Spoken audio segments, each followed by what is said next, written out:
We are joined with Andrii Telizhenko. He is a Ukrainian whistleblower and former diplomat and friend of the show. Man, thank you for joining me. How you doing today? You doing all right? Hi Jamal, I'm great. Hope you're doing fine. Hope all the viewers are doing fine, and all the best to you guys. Good to be back Well, at the there. show. Oh, thank you, man. I appreciate it. There, viewers are happy that you could join us. I will speak for them, and I would say thank you. Um, the reason why I brought you on, though, so Putin does this yearly Q&A session, and he spends like 4 hours just taking questions from all over. And by the way, Western media and Russian media, something that they don't do here. Like if you had a RT reporter or Sputnik reporter or somebody like that that went into a U.S. politician, they wouldn't even answer the question. Putin takes all comers in this. So one of the questions comes up about whether or not he would negotiate and what would be necessary for any kind of negotiation to take place with Ukraine. Now, he said on more than one occasion, well, yeah, of course we're willing to negotiate, providing our security needs are met.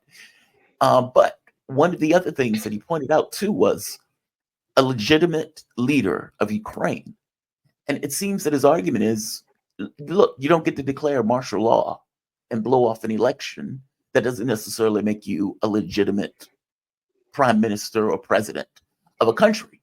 All things being equal, you have to win an election. And, you don't get this kind of get out of jail free card by declaring martial law, which is effectively what Zelensky did. Right now, he's currently a dictator of Ukraine. And I believe, and you can correct me if I'm wrong, there were reports that Zelensky was talking about an election potentially taking place in 2025. But I think what he knows is that he would most likely lose that election, which is the reason why they're not having elections. Let's start there first. If there was an election, and Putin pointed out, he says, look, if Zelensky wins an election, we would be perfectly willing to negotiate with him, just like we will be willing to negotiate with anybody who wins the presidency in Ukraine. First question. Yeah, Would Zelensky win an election in Ukraine if there was one to be held, let's say tomorrow? no, I will answer that straightforward to the head. His rating, like they showing that he's like 40, 30%. His rating is 4, 5% for real. The real facts, the real numbers. So he has gone from 73% when he got elected on a peace agenda, and that he's going to make peace in Ukraine, make peace with Russia, stop the civil war in the Donbass that Ukraine was doing, killing, shelling, artillery shelling people for 8 years in the eastern Ukraine, and he would make peace and do that. He got 73. Now he has 4 or 5% real rating. Whatever the numbers are showing you publicly, that is not true. So he knows it. He knows that he's not even eligible to go through this process to become the president. He cannot win. Because for what he did, he killed over 1 million Ukrainian soldiers are dead in the ground today. That is the fact. And if somebody's going to try to say, "Oh, it's wrong," populistic numbers, only from Kursk, that little part, 40 kilometers wide region and 11 kilometers in depth, where Ukraine went in a couple of months ago, 500 to 800 soldiers a day, dead bodies are being taken out a day.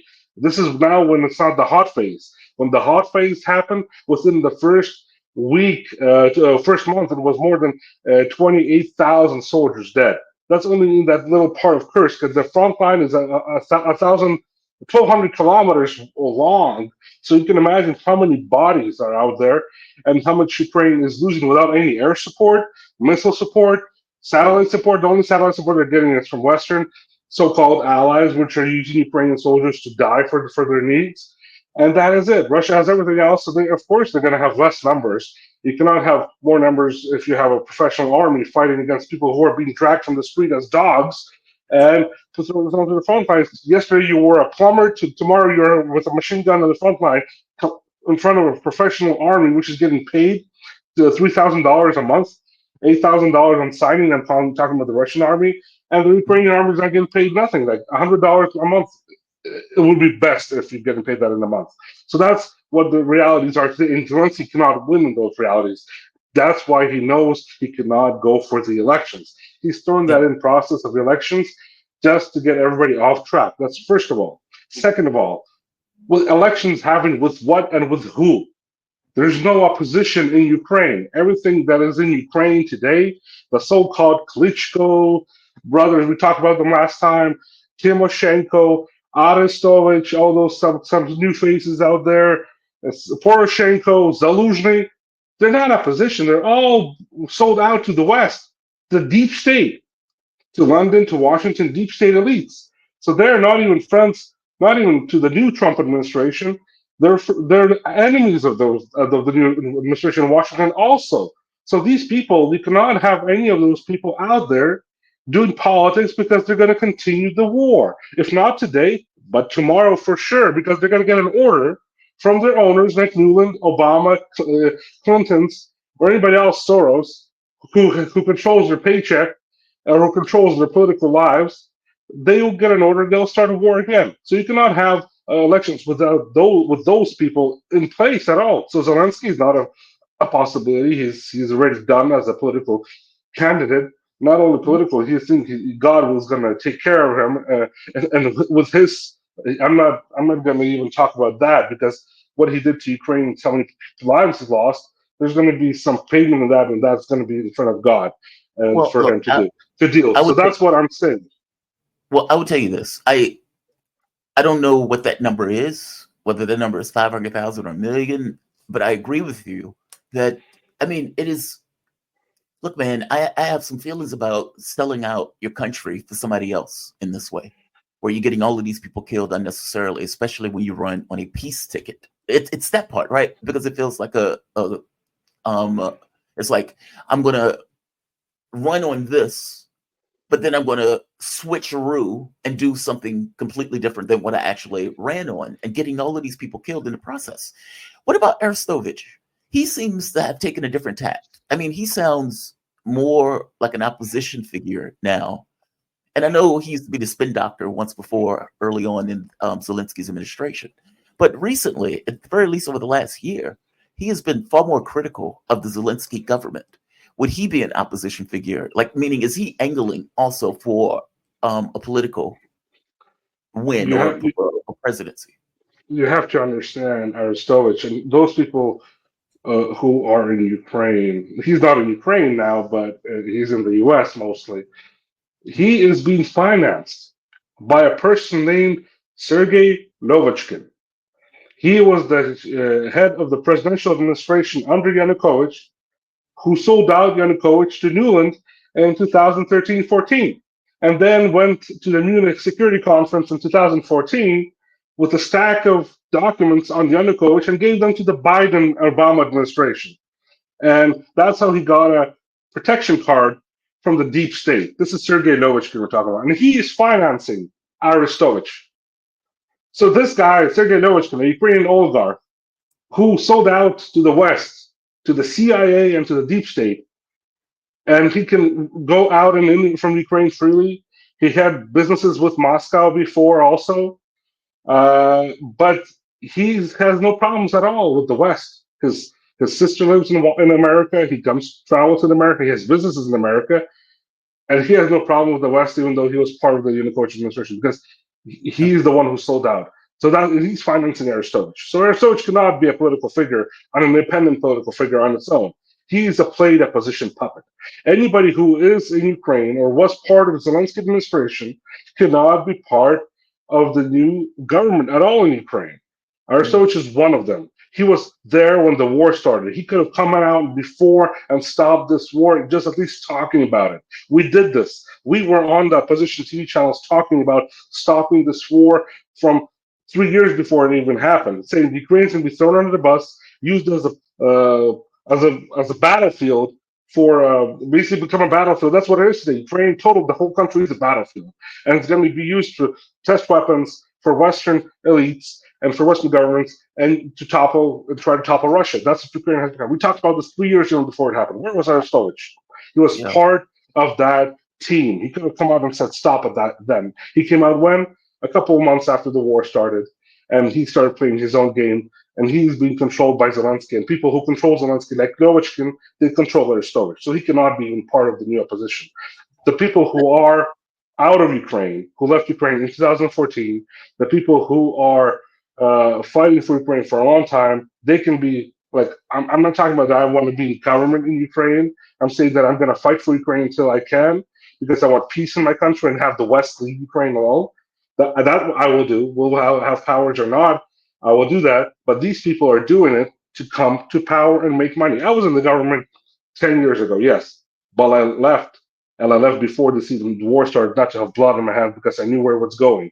I know how Mhm. the West was using Ukraine. I know how. Does it Aristowich talk about the West negatively? No, he doesn't talk about the West negatively.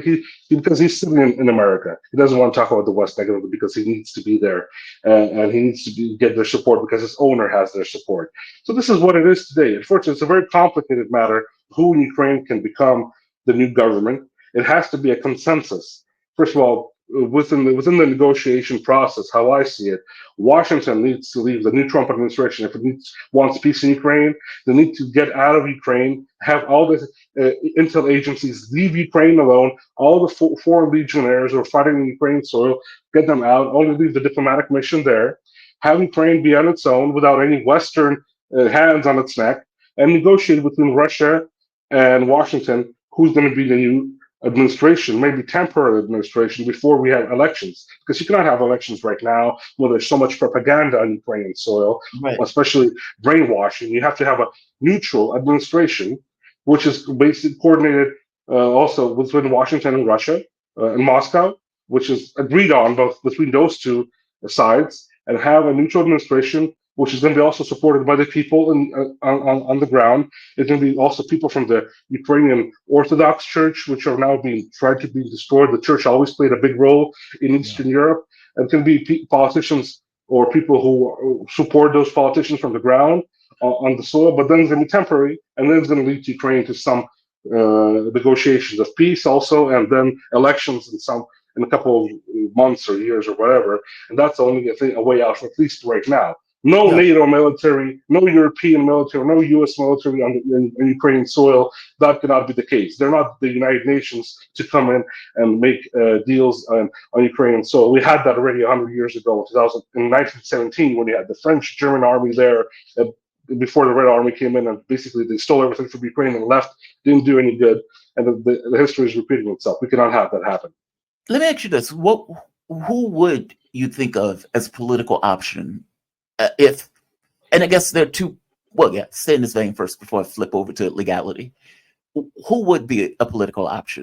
With President Jafar, he pointed out. Where is it? There it is. I think I'm going to mispronounce his name, and I think I know who he's talking about. Medvedchuk.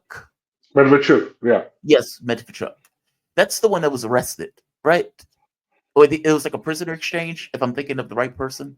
Yeah, he was one of the opposition leaders in Ukraine some time ago, and he's now in Moscow. He was exchanged for Azov battalion leaders, and as one of the exchange process. Yes, That's what it was. he is talked about as one of somebody who can come in. First of all, you have to understand.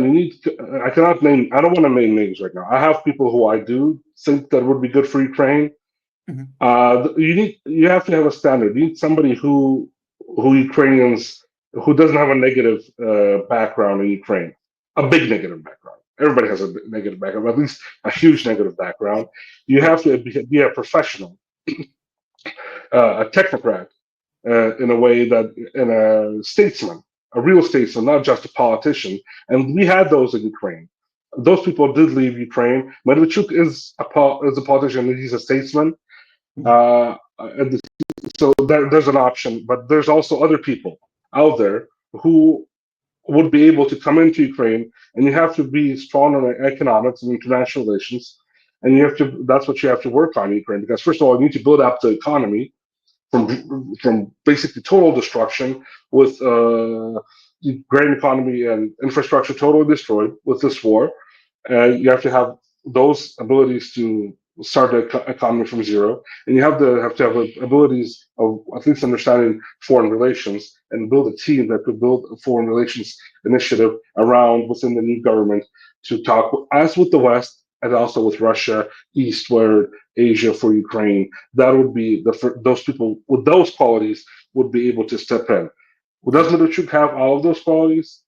I do not know. I do not know him personally, but I can say that he has some of them. There's other people like Azarov, who was Mhm. a former prime minister of Ukraine under Yanukovych. He's a very strong technocrat and basically professional in the economic sphere. Under his government, Ukraine was actually prospering.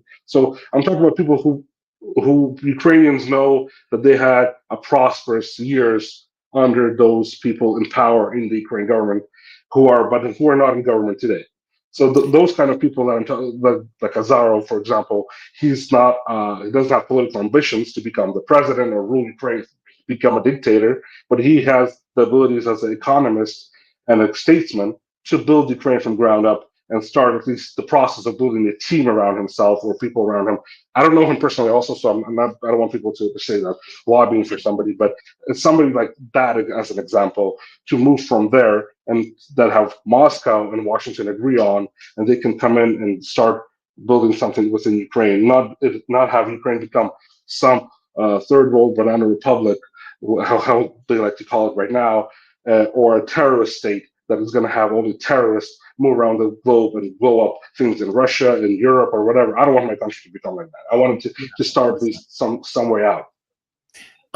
Is Zelensky legal currently? You Meaning, know, like I said, Putin made by the this kind of reference that Zelensky was illegally an illegal dictator, that he wasn't necessarily a legitimate party to negotiate with. Now, again, it's a bit rich being in Moscow, making declarations about Ukrainian law, but which is why I brought you on. I wasn't sure. I don't know enough about Ukrainian law, policy, that type of thing to know whether he's telling the truth or not. Is by the Zelensky the legal leader of Ukraine? And if so, if not, why not? by the Constitution of Ukraine, his term and legality ended on May 20th, 2024. That's it. After that, Zelensky is not a legal president. That's when he became got sworn in and became the president. So he has that 4 year term, and he has to have re-elections. By our law in Ukraine, you have to have re-elections. And what Putin stated, it is true because from what I understand, Putin does have a law degree and he knows what he's talking Yes. about. That's one thing. Why the West is closing their eyes on this, I know because they're financing. They need this clown like Zelensky to be there, Exactly. but he's not a legitimate president for a really long time right now. So basically, whatever he's doing is not legit. So you cannot talk right now. If he makes a deal, even with Russia, he wants to even make a deal, even though he doesn't. Zelensky, from what his rhetoric and his team, then you can have a group of people in Ukraine then come out and say, and the West is going to use it. Oh, he's not a legitimate president. They're going to turn it against him. He's not a legitimate president. He cannot make that such move. So right now, the Parliament of Ukraine has the legality, but it has the legality for another 3.5 months until they can continue themselves. Zelensky cannot continue to become the president. He cannot prolong his presidency by the law, Ukrainian law, even if there's martial law or war or whatever. But even though Ukraine, they never officially announced war on Russia. So there's no war officially in Ukraine. By the Ukraine never officially announced it within the parliament because if they announce it, they Really? cannot get money from outside, and nobody can finance Ukraine and the monetary fund, the international monetary fund, etc. So this is how the process goes. They have martial law, but there's no official war. So there's situation of there's nobody's obeying the law in Ukraine. Everybody just took the constitution and threw it out, ripped it apart and threw it out because that's what you have to obey. First of all, even if you would obey the Constitution, we would never have this war also because in our Constitution, in Article 10, there's stated that the Russian language is protected by the Constitution of Ukraine, and it states Russian language. Ukrainian, first of all, and then there's Russian, and then other languages of minorities. And you cannot have other laws that then go after Russian language and Russian speaking people because the laws are not the Constitution. The Constitution is higher up in the higher hierarchy there. So this is what it is about today. Ukraine is not a democratic state, not just because Zelensky is not legal. the Ukrainians is not a democratic state because as soon as they started putting this coup in Ukraine in 2013-14, which we talked about last time, they put in a Mhm. government which just spit out the constitution and does not obey it because it went after the Russian-speaking people, it went after the church, which is also protected by the constitution in Ukraine, it went after everybody who spoke about peace and is any citizens, like for example, by the law in Ukraine, the constitution, I cannot be sanctioned by the Ukrainian government. I was sanctioned by the Ukrainian government, and so that's also like things that, and there's thousands of people like me, thousands and Right. thousands. By the United Nations numbers, there's more than 15, the United Nations Human Rights Watch, it's more than 15,000 political cases against regular citizens. That's only official numbers. You can imagine Mhm. how many unofficial, 15,000 political cases within the last 2 years, 3 years in Ukraine. This is what the West is financing, this so-called democracy. There's no democracy. It has been not been there for a long time, for the last 10 years. So Zelensky is not a legitimate president, and he knows that. So the parliament has another 3.5 months until it can prolong its legitimacy. If it doesn't prolong it officially, then it's also not a legitimate body. So this is what we have today. There's going to be nobody left in Ukraine to deal with on a legitimate level. Maybe courts, higher-ranking court systems like the Supreme Court of Ukraine, which was more self-neutral, the Mhm. Constitutional Court of Ukraine. It can be stay as a legitimate body. The military, in one way or another, the generals, like what happened in the Soviet Union when the Third Reich fell, Hitler was dead. The German generals, the Third Reich signed the Right. capitulation at that Right. time. They signed twice, two of them. One of them didn't, Stalin didn't like, so they had to rewrite it and sign it again. So that's what, but the generals signed them. So this is what you have to deal with. You have to deal with people who are still on a mid-level basis in Ukraine who could be dealt with, but not the high-ranking government officials at this point, because So just, that's what it is. but just to be clear, martial law doesn't give any kind of special dispensation to remain prime minister. And just Perfect. to piggyback on that, also, the Rada is currently in charge for what, 3 more months? Three and In a half under months. Yes, they have to prolong. Their term ended. Their official term ended in end of August, and they have another 6 months they can work okay, legally.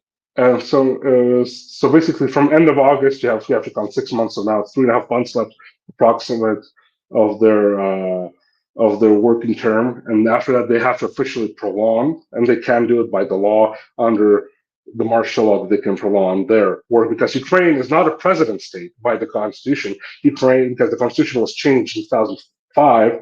Ukraine, 2004, Ukraine is a parliamentary presidential republic. So the parliament has the power to do whatever, and they can prolong itself within the martial law. That's by the law and by the constitution. The president, by the constitution, only has 4 years, and he cannot prolong his term starting, I think, in Article 110. He cannot prolong his term starting from even if it's martial law. So he does not have that power to do that. wow, okay. And so the Rada also, after 3.5 months, they're also going to lose legitimacy at a If certain they if point. they if they don't prolong If they themselves, they don't, have to officially prolong their term and working capabilities. okay, wow. So if a deal is to be made, then how does that work? So the Rada would have to be the one that makes the decision currently on whether or not a deal is signed in legal terms. Yes, basically what if we're talking about the Rada situation, and not just some generals who would want to Right. save the country from total destructions and would go on a peace signing process with the Russian government. They will basically the situation is that the Rada, if the Rada would take place, the Speaker of the Parliament would have to sign that deal. He signs that deal, then he ratifies it within the Parliament. The Parliament has to vote on it, and basically it becomes legal document processed, ratified by the Parliament of Ukraine. That's what they did not do under Minsk. The Minsk agreements were signed by when Poroshenko. Merkel and Putin were in Minsk, Mhm. and they signed those documents. They ratified them in the United Nations, which got full support in the United Nations, but they did not ratify them and vote on them in the Rada, in the Parliament of Ukraine. So they never became legal for Ukraine to obey and to process, even though they could have just voted on them and had processed the Minsk agreements, and there would be no war today. That's what Russia was begging for and asking for. Stop this war, ratify this in the Rada. You signed them. The president of Ukraine, Poroshenko, signed the Minsk agreements. Basically, you have to process them in the parliament. The United Nations, you ratified them in the United Nations. Ukraine voted for them, agreed on them. Now do this in the parliament because you're parliamentary presidential republic, and everything will be okay. Then you can legally process them. And not only Poroshenko, if he doesn't want to do it, any other body in the cabinet of ministers of Ukraine, the ministers could have processed the Minsk agreements and we could have stopped this war. But no, Yeah. they basically went against the back. But the main problem is not just the legality of this. The main problem is the deep state in the West is financing this and pushing this war and pushing the leaders of Ukraine who sold out to the West, like Govichkin, Arestovich, Zelensky, all those people, Klitschko, Poroshenko, Zaluzhny. They're pushing them to fight this war, and those people are puppets in their hands. And even though we can talk about different processes that could happen here, one Mhm. process: America and leaves Ukraine alone. Trump makes a phone call when he becomes president, gets everybody, all the intelligence groups out of Ukraine, all the military advisors out of Ukraine, all those American fighters, legionnaires, I call them, who are fighting the Ukrainian side there. Yeah, get them out of Ukraine. Leave the diplomatic mission there only, the ambassador, and don't influence Ukrainian politics. You would see how fast Ukraine makes a deal, even on its own, and how fast Russia is going to talk with Ukraine. Not only with Washington, then Ukraine could be safe. That's what the problem is. America is keeping its hands on the Ukrainian throat and the Ukrainian people's throat through Zelensky and all those elites that are in Ukraine, the patriotic elites. They're not patriots. They're fascist Nazi groups who are making money and sold out Ukraine to make money. Not just like you can call Stalin a dictator, but he fought for his country. He did not fight for Churchill, for Britain, for Japan, or for America. He fought for himself, for his country. That's why so many people died, but they died for their country, knowing that they're fighting for the Soviet Union. Today, people in Ukraine, they don't know what they're fighting for anymore. 3 years passed, they know that something is happening, something's wrong. They know that they're fighting for Western values, and they don't want to fight for them. You can see how people are trying to save themselves, not getting thrown to the front lines. So this is the problem today. We can talk Well, about how much legitimate, not legitimate. The Western says Zelensky's not legitimate. We're not going to talk to him. We have to change him. Get him out, get him to London, whatever, or leave him there for the Ukrainian government to basically put him on a trial what he did to Ukraine, and let Ukraine alone. Get those CIA and all other 14 intel groups out of Ukraine, and leave Ukraine alone. It would be a much better, safer world. would they do that? I mean, would they try to? Wow, I had never even. Okay, I had never even considered that. Whether or not there would be a trial or something to that effect in regards to Zelensky. I'm so used to American presidents not facing consequences for their actions. I want to move to a different topic though.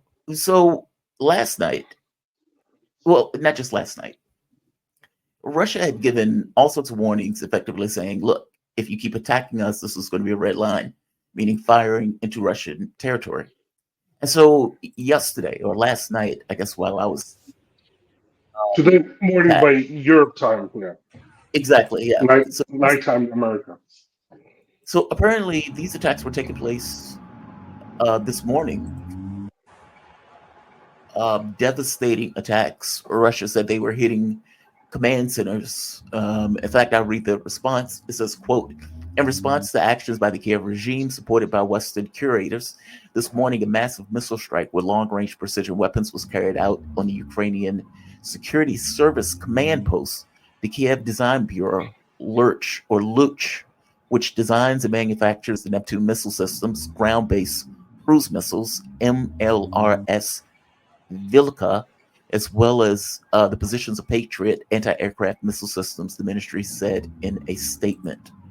So they effectively hit, I guess, what they would call command control areas in the country itself. Here's another view of one of the main buildings that were hit and attacked by this. Is this going to do anything to diminish, let's say, Ukraine's fighting spirit, if that makes sense? I know that the majority at this point of Ukrainians have said they want the war to end. So I accept that part. But does this do anything to change the way Zelensky is thinking about it? Because I will tell you this: the West doesn't really care about Ukraine. I mean, they will give voice to it. They would say, "We're going to fight, be with you for as long as it take. We're going to, give you all the weapons and everything else." But all things being equal, the West is okay providing they're not getting hit. So these attacks by Russia is not necessarily going to do anything to diminish the West continuing to give Ukraine weapons and money, etc., to basically send yourselves out there to go fight. Does this change any point of view, though, in Ukraine itself, with these attacks being leveled on Kiev proper? Of course, people in Ukraine see those attacks and they want them stopped, and they understand that their government, so-called illegitimate government already, Zelensky, is throwing Ukraine under the bus. So is the West. And you can remember yesterday's remarks after Putin and his 4.5 hour press conference. Zelensky came out and said very nasty stuff against the Russian president, and like being a leader of a country cannot go. You can not go that low. To do that, you can think whatever you want. You can make actions, but you cannot publicly state one thing or another being on the presidential level. That's second, first of all. So basically, coming out and doing that, he brought this on to his own people. If you're talking about diplomacy, every word, every breath matters. How you breathe, how you come out and talk, how you put yourself out, what you even dress when you want peace. He doesn't care about peace. He had a deal that Orban presented to him on a ceasefire and exchange of more than 700 prisoners between Russia and Ukraine on both sides, 700 from that and 700 from the other, like basically almost 1,400 people altogether would be saved for Christmas. And Zelensky said that this meeting never happened. Orban is a Putin puppet, started basically pushing all those massive things, like very undiplomatic. And I would say, I think it's not even Orban's plan to do this. I think it's Orban is acting on Trump's initiative. And Zelensky is basically throwing Trump's initiative and saying to Trump the F word. And then you can say in the situation on his peace deal. That is what the new administration needs to understand. What Ukrainians are fed up with all this, what has happened. The problem is they have nobody to follow in the situation to lead them to peace. If somebody would be in Ukraine, that's why they did this. That's why they killed so many opposition leaders and politicians from the opposition side. There were dozens of them killed at the beginning of the war. I was also, they wanted to kill me. They were following me for a month while I was in Ukraine. Just because of God's help, I left there.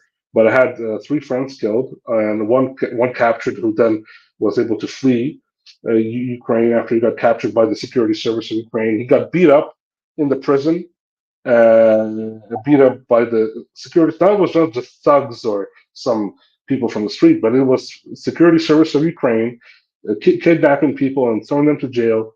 One friend got shot when he opened the door to the security service SWAT team. He got shot right in his doorstep, where his son, who's handicapped, saw this.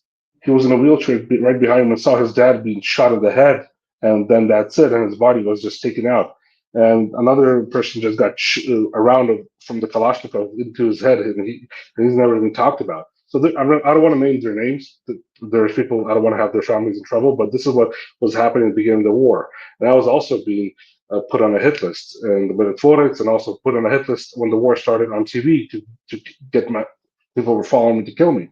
So this is what Ukraine is facing today. People, they don't know who to follow. A lot of politicians who would want to come back to Ukraine and do something.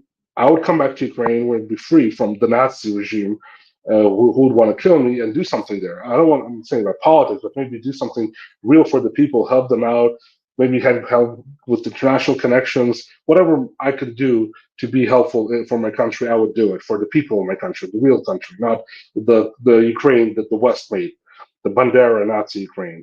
I want to fight for the country that I love and my parents and my grandparents grew up in. So that's one thing. So Ukrainians do not know who to follow to stop this.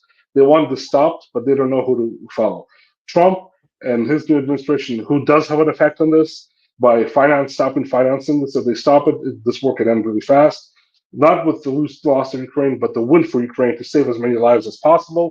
But Zelensky is doing whatever he's doing today to basically move the Trump administration out of this process and say we don't want peace by blocking Orban's initiatives. So everybody has to understand it. Russia understood this. That's why they're continuing this war. They begged not to start this process for a long time. This process would have never started if Ukraine would never move into NATO. And it's not just because Russia says we don't want somebody to move into NATO. There's a history behind this. Russia moved out its forces from Eastern Germany, more than 400,000 troops. Soviet troops and Russian troops were left Eastern Germany and had Germany reunited together, Western and Eastern. So basically, the fall of the Berlin Wall was thanks to the Soviet Union saying we're going to dismantle the Warsaw Pact and we're going to move our soldiers out, but you make a promise: you do not move an inch to the east. Yeah. The West said, sure, and then they started moving, and then when Ukraine was moving in 2008, saying we're going to join NATO, they asked not to do it. And since 2008 until 2014, Russia waited. They asked, they begged, they waited. There was a coup. That's what Ukraine lost Crimea. And I can tell you, and I can tell the people, a lot of people who are listening, Ukraine during its independence took Crimea for granted. They invested zero money into Crimea. It was falling apart, even though it's one of the best resorts for the Russian Tsars, and the Russian Tsars knew how to party. The best resorts for the Russian Tsars during that time, Crimea, Yalta, it's like Italy. You could compare it to that part of Greece, where everybody likes to go and travel right now. But Ukraine didn't invest anything in there, and that's why it lost because the people didn't want to be part of Ukraine because Ukraine was doing all those nasty things with corruption and not doing anything for Crimeans who were living in Crimea. So that's why after the coup, Ukraine lost Crimea because the people didn't want to be part of it, and East didn't want to be part of Ukraine under that Nazi regime. So that's why things started happening, and that's why Russia still waited and had the Minsk agreement said, "Take back Donbass. Crimea is lost for you, but you take back Donbass. We can live together peacefully.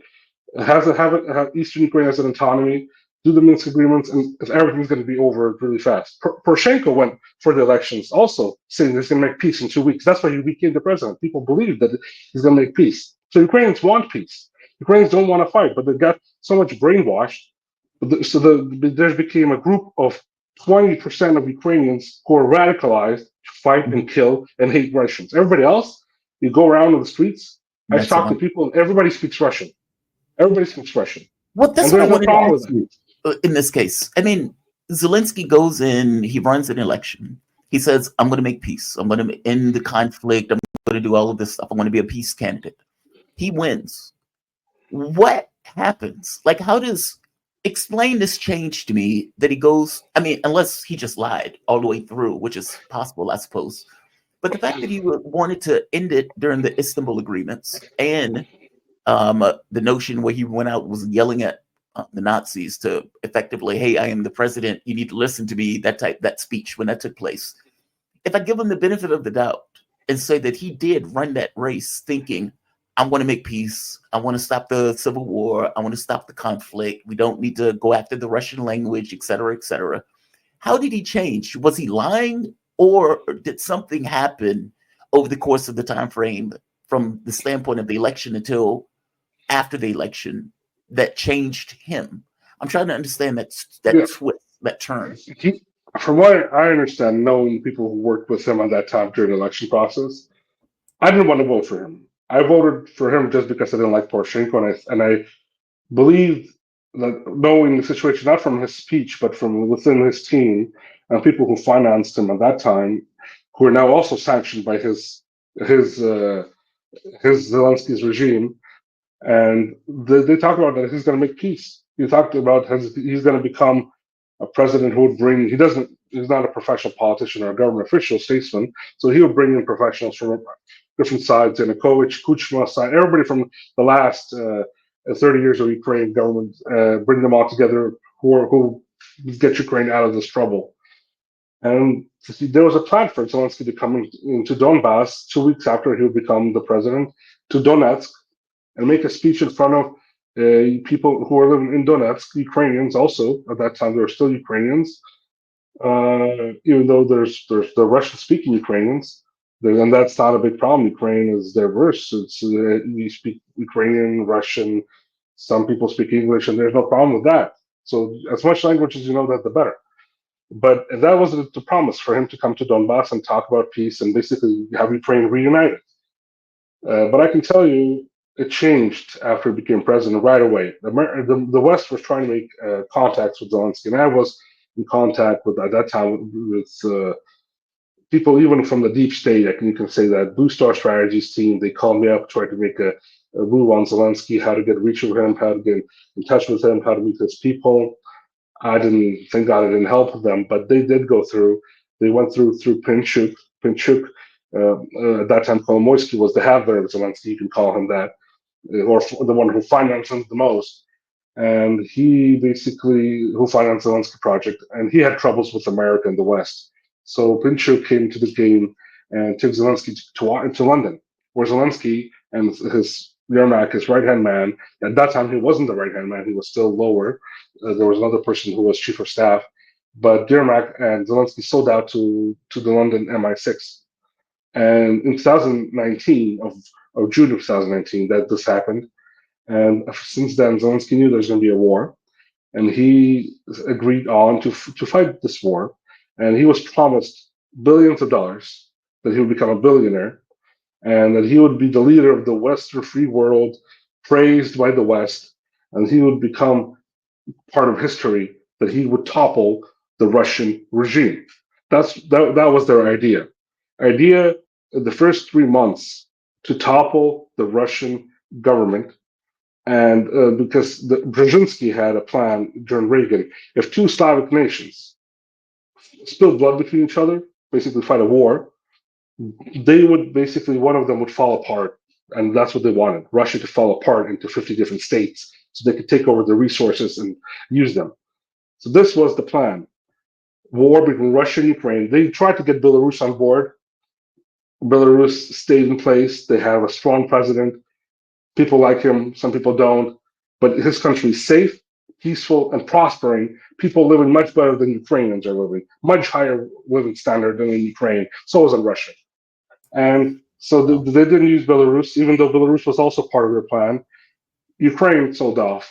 Ukraine's elite sold off. Zelensky sold off, and that's why this war is happening. He knew this war is going to start, and that's why they had those 3 months, and that's why they started the Istanbul agreements. They knew they're going to sign them and have Russia leave Ukraine, so they'd have a breath to rearm themselves and then start trying to move on to the Russian soldiers and try to continue this war. That's why it all was happening, and it was a backstory all to all this. Well, Andrii, man, thank you for this. Like I said, I had questions about, the legal system, what was going on in Ukraine proper, whether or not there was opposition, and you were able to answer all of it. I really appreciate you joining me, man. Really do. Andrii Telizhenko. Tomorrow. He is a Ukrainian whistleblower and former diplomat.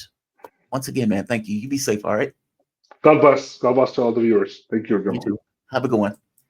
All right. That is so depressing, even though it is illuminating.